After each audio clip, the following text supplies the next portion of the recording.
Over the past decade, I've been involved in over $100 million worth of M&A deals, and I've helped hundreds of business owners exit their companies. I've bought and sold businesses myself, and I've watched deals worth millions of dollars fall apart at the day of closing. So in today's video, I'm breaking down some of the tough lessons that I've personally learned and have experienced with many of our hundreds of clients over the last 10 years and doing well over $100 million worth of transactions. So that way, hopefully you can take them to heart and use them on your next either business purchase or sale.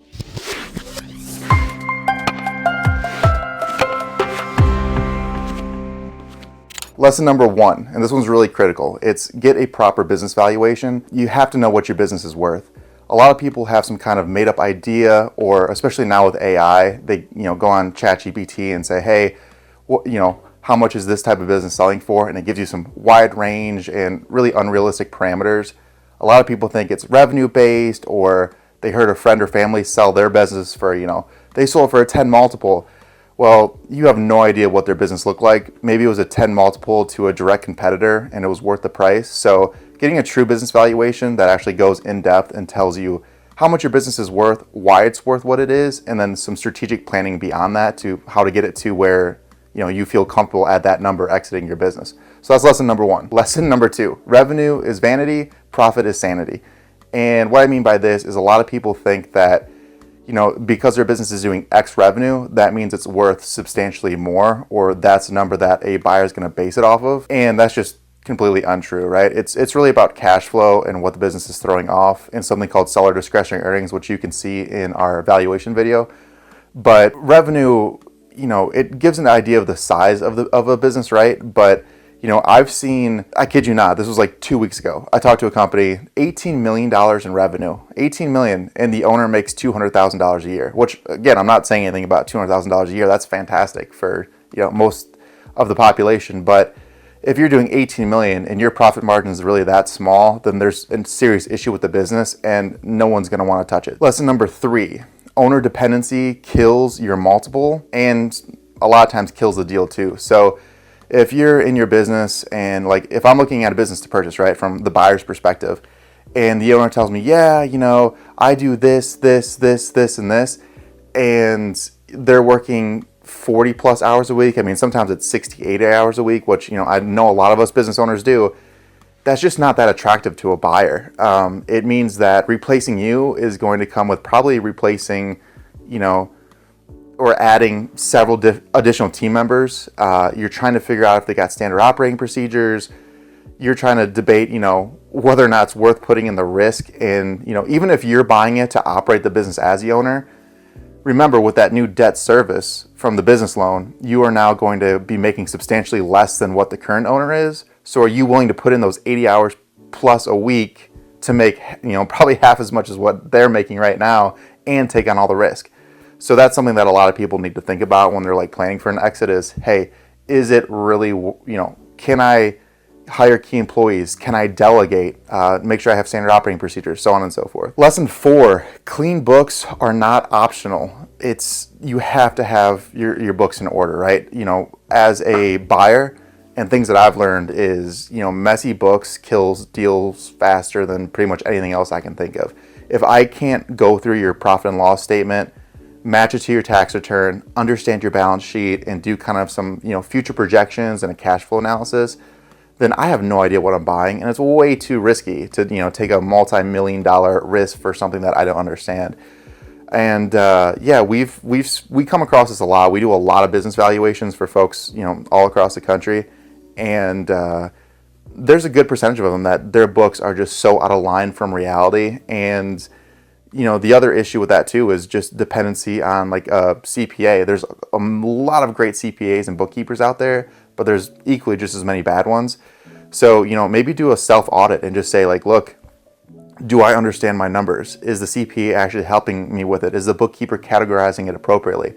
And that's something that a professional business valuation can definitely help you understand because, when you buy a business, you're looking back for 3 to 5 years of financial statements. So if you want to sell in the next 3 to 5 years, you need to start getting that in order now. Otherwise, it just creates a huge headache and a deal killer down the road. Lesson 5, reoccurring revenue is literally liquid gold. So that gives, me as a buyer all the confidence in the world to say, okay, you got people under contracts, you got this recurring revenue. I can plan out, what the business should continue to make over the next year or two. And then I can start factoring in changes, like if we're going to up the advertising budget, if we're going to bring on new equipment to add a new product line. It just makes a buyer feel very confident that they know what the debt and the risk level are going forward. So again, not every business can have recurring revenue. In fact, I feel like I would say the majority don't. But if you have the ability, or you have the ability to put in some type of contract, even if it's a short-term contract, then absolutely do it before a business sale. Lesson 6. So concentration risk is real. And this is for like clients. It can be for suppliers. Basically what I'm saying is that if the majority of your revenue comes from, 1 or 2 or 3 different clients or customers, that's a red flag, because, me coming in as a buyer or, someone else, they don't know, like maybe it's a personal family relationship. And the second that you're out of the business, that relationship ends. And then there goes 30% of the revenue, which, factoring debt service coverage ratio and all these other things, like, the business might just go under, and that's a huge risk. Same thing with suppliers too, which a lot of people can wrap their head around. Tom makes up 40% of my business. Yeah, that's a risk. But also suppliers too. If, there's one supplier that you get everything from and you get great deals through them, and everyone else is, charging 15% more because you've been with them for so long, and then you leave the business and that relationship ends, well, then all of a sudden our cost of goods sold skyrocketed because we now have to go with a different supplier. Or, maybe that supplier goes out of business. That's another huge risk too that unfortunately I do see fairly often. If it's like a national supplier or something, obviously it's less risky from a buyer's perspective, but there's a lot of businesses that rely on local suppliers that I have seen fall apart actually even during the due diligence process. And then everyone's scrambling to figure out, what's next for the business. All right, lesson 7 is growth trajectory matters more than the overall size of the business. And what I mean by this is having a strong indication of the path forward. So, if you have $1 million business, but you've shown that, adding X, Y, and Z to the business is showing a strong growth path forward, then that's going to make me as a buyer feel way more comfortable purchasing the business, because I know that there is a path forward and you've already proven what that is. And I'm not saying that it has to be, everyone likes to say, oh, my business is doubling year over year. That's just not the reality for most businesses, especially when you get past like a $5 million in revenue company, because the bigger the company gets, the harder it is to keep getting these big gains year over year. Unless you're like an AI company, then, who knows these days. But I would definitely say that the growth trajectory matters more than the company size today. So if you think, I'm only doing $2 million in revenue, I need to get to like 5 or 10 before someone would like seriously consider buying us. But if you have that path forward and you can show that growth trend, then there's going to be plenty of interested buyers who are willing to pay a premium for your business. Lesson number 8 is the SIM is the most important document in the sale of the business. There's a lot of important documents in the sale. I say the SIM, if it's done well, simply because it's your chance to be honest. There's a lot of dishonesty in SIMs these days. SIM is the confidential information memorandum, so it's basically like a slide deck presentation for your business to give to vetted buyers. And there's so many things that can go wrong with a SIM, right? If it sounds too good to be true, just like everything in life, anyone who's over the age of 18 these days knows that if something's too good to be true, it probably is. If there's too much fluff and it just seems like the SIM's repeating itself over and over again, then that turns buyers away. If you're throwing too many numbers and projections and all this stuff that just kind of pulled out of thin air, like I see so many SIMs when I'm looking at buying a business that, they have all these different projections going forward. And I'm like, what's the basis for these? And they're like, oh, well, if this happened. I'm like, what if Yellowstone erupts tomorrow? Like now we're just taking stuff out of thin air.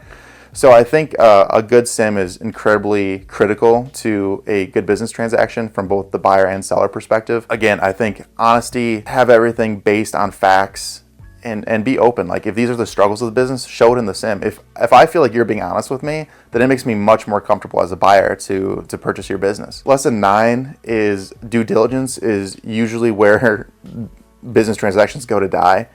And the process, normally lasts anywhere from 30 to 60 days, 90 days on bigger companies or more complex companies.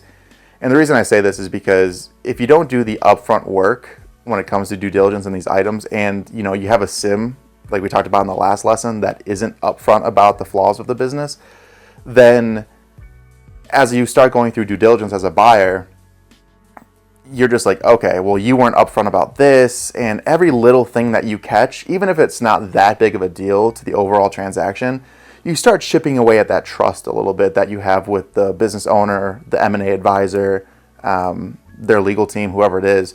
And, a lot of these deals, numbers talk, but it's really about trust. So if you're not upfront about those things, again, during the due diligence process, all the skeletons are going to come out of the closet. And whether that's at day 1 of due diligence or at, the day of closing, but I've seen a lot of deals fall through, and I've had deals fall through that I've been looking at purchasing just because as soon as we get into due diligence, all of a sudden you realize that they weren't clear about some things. It could be, oh, this person's actually a family member, or,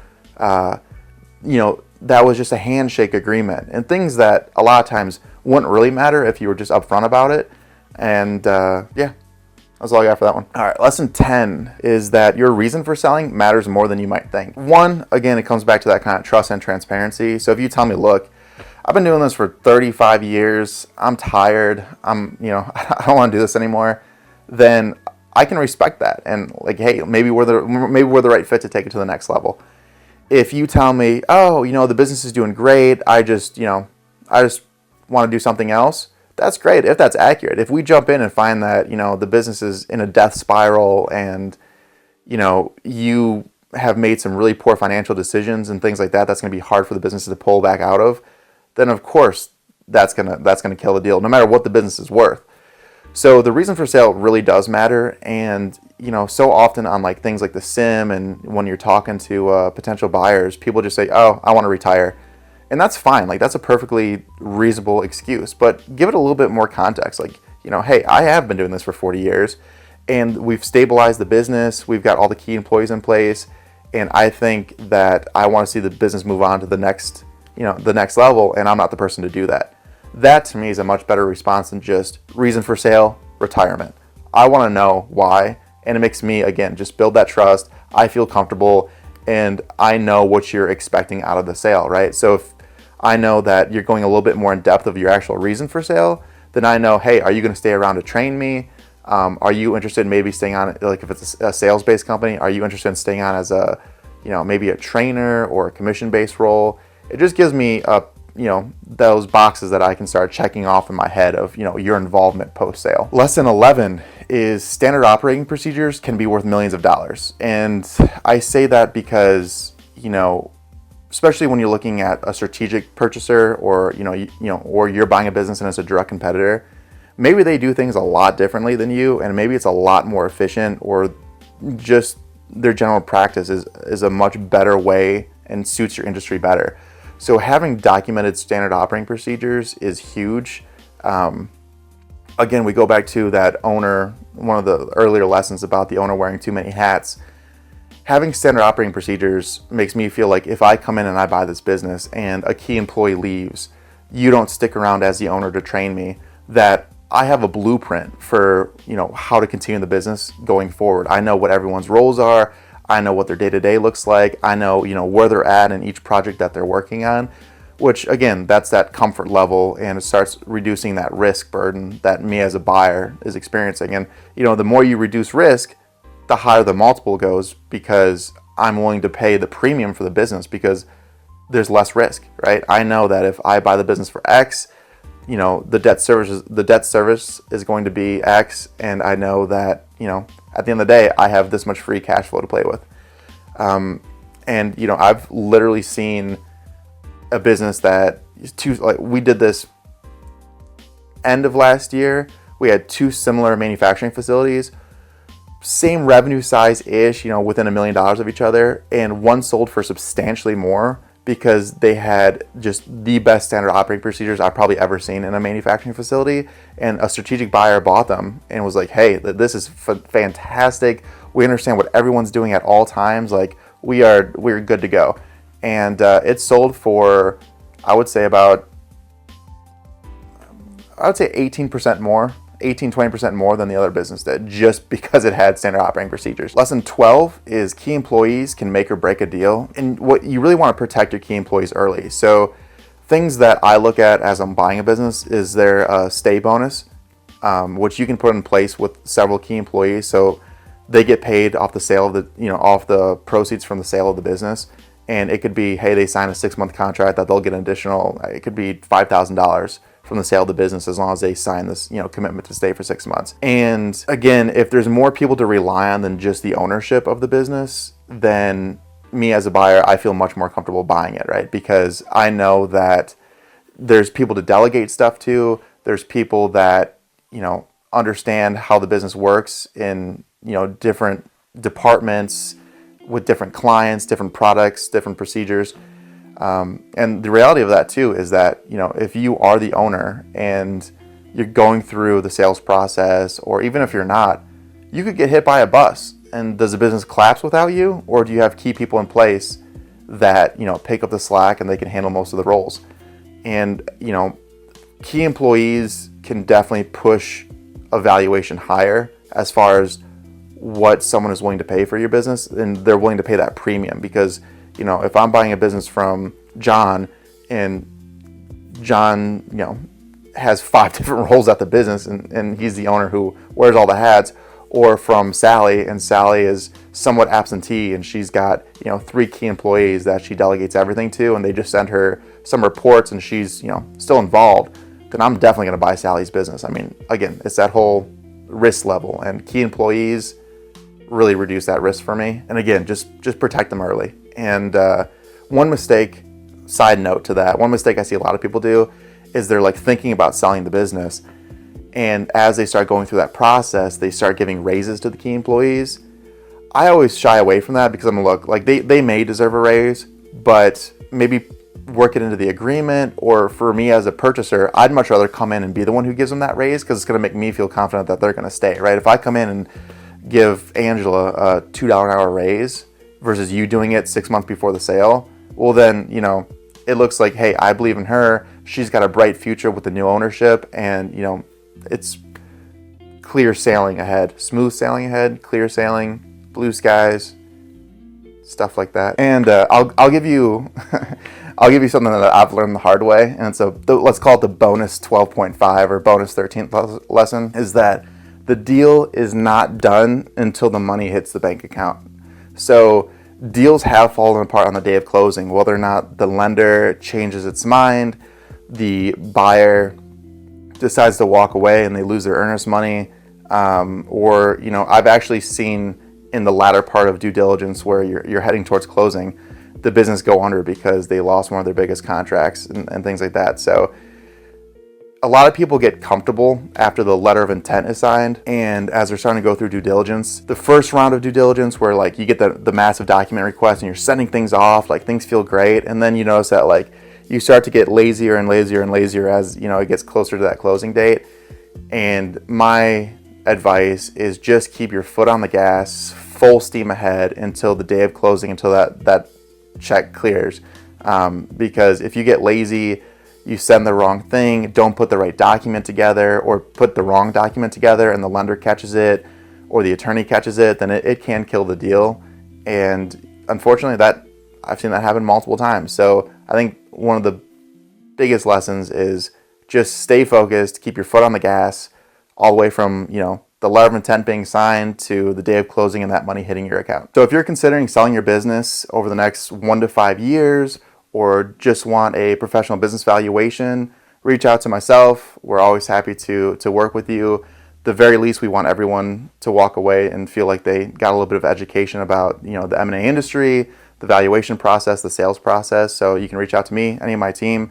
If you want to try out our cool kind of industry leading free valuation tool, you can click the link below in the video. It'll be somewhere. Check that out. And if you just have a question about this video or the M&A process, just hit me up, and I'm always happy to answer any questions. So I'll see you in the next one.